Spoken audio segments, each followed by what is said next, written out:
Toujours au rendez-vous des actualités de la semaine, mesdames et messieurs, bonsoir et bienvenue.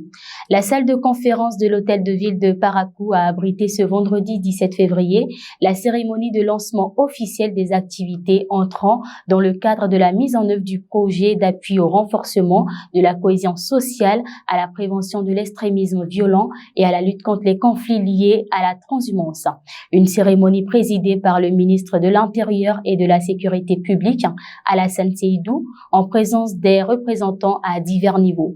Le but de ce projet est de renforcer la résilience des populations et les mécanismes de dialogue entre les différentes communautés des départements septentrionaux confrontés depuis quelque temps au phénomène de la radicalisation et du terrorisme.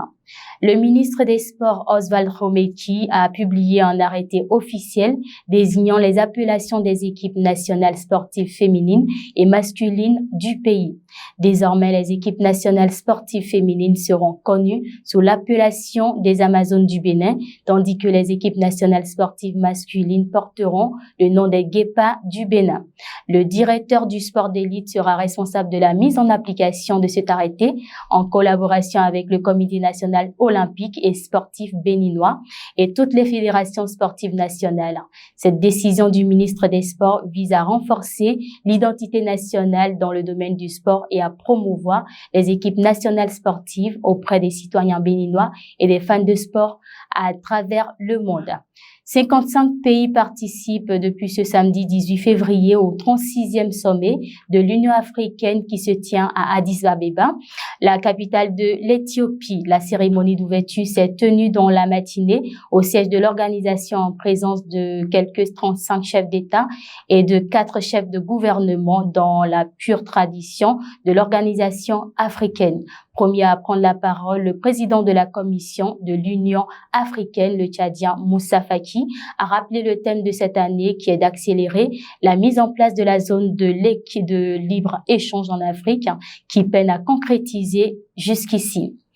L'armée sud-africaine s'est préparée ce vendredi au large de ses côtes dans l'océan Indien à des exercices navals controversés avec la Russie et la Chine qui suscitent l'inquiétude sur la scène internationale dans le contexte de la guerre en Ukraine.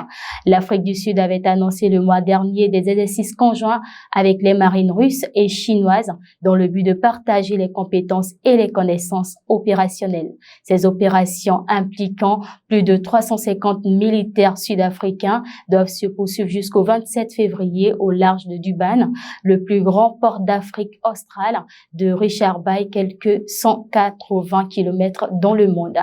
C'est la fin de ce flash information, mesdames et messieurs. Merci d'avoir été des nôtres et à très bientôt.